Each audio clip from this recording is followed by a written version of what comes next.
Ano ang ipinasya ni Haring Yoas upang makalakam ng salapi para sa pagkukumpuni ng templo? Umakda siya ng isang kahon o bol at inilagay ito sa labas ng pintuan ng templo. Ano ang tinawag ni Pedro na bagong pag-asa, sa unang Pedro? Ang pagkabuhay na mag-uli ni Jesus. Saan nilayo ng Hadar-Ezer, ng Zoba na magpalawak ng sarili niyang kapangyarihan bago siya natalo ni David? Sa tabi ng ilog Euphrates. Pagkatapos mamatay si Jacob, paano nagpakita ng pagtitimpi at paghingi ng awa ang kanyang mga kapatid dahil natatakot silang paghihiganti ni Jose? Inusal nila na ito ay nasa huling habili ng ama at humiling ng kapatawaran.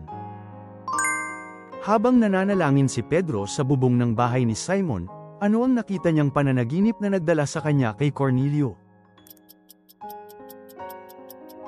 Panaginip ng malaking tela.